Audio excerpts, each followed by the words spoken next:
Are you concerned about someone? How can I be a supportive friend? Approaching your friend.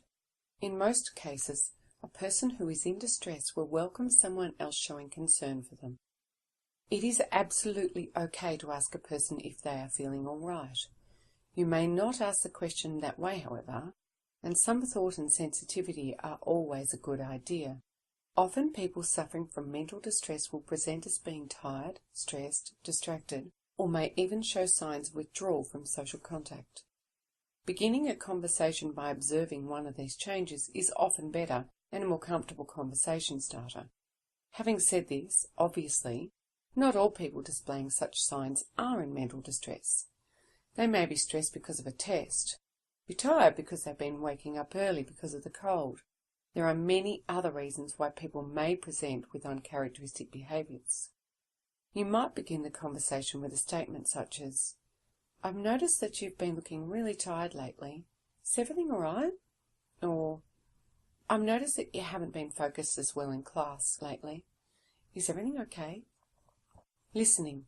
If you care about a person with mental well-being issues, one of the most important things to remember is to be non-judgmental. We all have our own perspectives, and they come from our own personal experience. Our point of view is formed by our lived experience and knowledge. Your friend's experiences and points of view are to be treated with respect if this person is going to be able to feel comfortable with you. No one is ever comfortable with another person if they are feeling judged by them. Give the person your undivided attention. If there is no imminent threat of self-harm, it is more important in the first place to simply listen and not to offer advice or comments. It can take a great deal of courage for someone to confide in another person. Feeling that the person is too ready to judge or offer advice, rather than just letting the distressed person be heard, is a common mistake that can have damaging consequences. Be still, be quiet, do not appear distracted, be sensitive and compassionate. If culturally appropriate, frequently use eye contact, which can be helpful. And if you're close, don't be afraid to give the person a hug or to hold their hand. In the case of some cultures, however, eye contact and touching are not acceptable, so proceed with knowledge and caution. These people need to feel that you, the listener, is genuine. Just relax and be yourself. You probably won't be asked for any advice anyway. Most of the time, distressed people just want to unload on someone who cares. They do not want to feel alone. When you speak to the person, remain genuine and don't pretend you can understand how they feel if you really can't, and refrain from telling them what you would do. The conversation is about them. It is therefore important to reaffirm your friend's statements and behaviours by couching your reactions in terms of, for example, "I hear what you're saying. I'm concerned about you. I really care about how you're feeling. Feel free to talk to me whenever you need a friendly ear." If a person does not want to talk to you, it is a good idea to state that you are concerned and that if they change their mind, you would be happy to talk to them at any time. If they do not approach you and you are still concerned, you can always approach your friend again, or if you're at school, approach your school welfare counsellor about your concerns for your friend. Is it an emergency? Although you should respect the confidentiality of all these conversations, if you think the person is at risk of hurting themselves, you must get them appropriate assistance. If the situation is severe, you can call an ambulance and your friend can be checked out by a paramedic, or you can call the mental health triage team in your area. Your local public hospital will be able to supply you with a number. If you call 000, paramedics may decide to take your friend into emergency, where they will be assessed by trained psychiatric personnel. Do not be fearful of your friend being angry at you for your actions. It is better to have an angry but safe friend than one who has caused themselves harm. If they go to hospital, be prepared and willing to go with them. If ever you think someone is at risk of serious self-harm, it is better that you do not leave them before they are being well cared for by appropriately trained personnel. Do not leave this person unattended. If for some reason you need to leave this person, ensure that you leave them in the care of someone else who is reliable. If it is an emergency and they are showing signs of aggression, In such cases, the first thing you do is keep yourself safe. It is extremely rare for a person with a mental health problem or illness to be aggressive, but in extreme circumstances such as psychosis or substance-induced aggression, you may need to call the police. If you need to make that call, it is important that you give the police as much information as possible. In some cases, police will attend with a psychiatric nurse. In some cases, the crisis assessment team can also be called.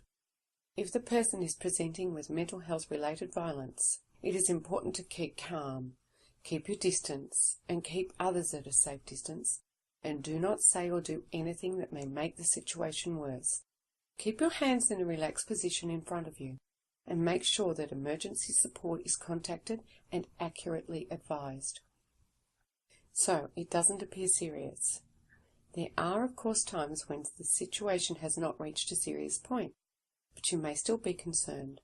Sometimes your friend will be happy for you to contact their parents or guardian, and sometimes they will be pleased if you accompany them and support them as they talk to the school welfare coordinator or their GP. Every now and then it may be comforting to offer support to encourage the flow of the conversation, such as, "I hear what you are saying. What happened next? What did you do? How does that make you feel? When did this begin? Is there any way I can support you? Have you thought it might be useful to tell someone better able to help you than I can? I'm happy to go and see them with you." At times your friend may stop talking. Don't feel that you need to jump in and say anything. There are times when a person is very unwell, that they need silence to collect their thoughts or to work out how to say something. And if you interrupt one such silence, they may never say what they were going to say. Allow for some space between you and what you say and what they are telling you. When your friend has finished talking to you and you have allowed for some silence, consider also that your friend may not be aware that they are unwell and that it is not your job or place to tell them. As you are not qualified to diagnose, you can only suggest that your friend see someone who is better able to help them. If the situation is not urgent and your friend is resisting seeing someone, or you have to wait a period of time before you and they can see someone, you can suggest that you surf the Navigator together and see what is available for free online. This is also a gentle and non-judgmental introduction to exploring what might be really happening in a person's life. If a person refuses to admit that there is a problem, let them know that you feel that perhaps they are not as happy as usual and that you are totally ready to listen to them without judging them if they change their minds. Consider reading through the Resiliency ebook in the Wellbeing Navigator app. There are some wonderfully affirming activities and suggestions in the book and really useful interactive journals. This might be something that you and your friends share as you work towards a more positive outlook and outcomes. Your friend would also most likely find the Mental Health Workbook in the Wellbeing Navigator app good, and this is another thing that you may begin to work through together as your friend completes the interactive questionnaires and prepares to work with medical professionals as they forge ahead towards treatment and towards a positive outcome. Take care of yourself. Exercise can be a great strategy to help lift the feelings of stress and tension after you have debriefed. A decent amount of exercise can also assist with your getting a good night's sleep and therefore better equipping you for dealing with the next day.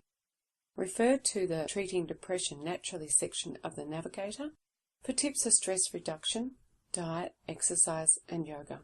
If you have been actively involved in listening to and supporting a friend in extreme distress or who is suffering from a mental illness, it can take a toll on you. You may begin to feel some level of distress yourself. In some cases, these situations can cause people to feel quite overwhelmed. This is when you need to take care of yourself. Remember the value of unloading your feelings and talking to someone else if you need to. This is commonly called debriefing and is considered a wise and often essential action. If you have been supporting your friend and their trips to a counsellor or GP, it can sometimes be useful to see these people yourself to debrief and get a handle on some of the more challenging circumstances you may have found yourself facing.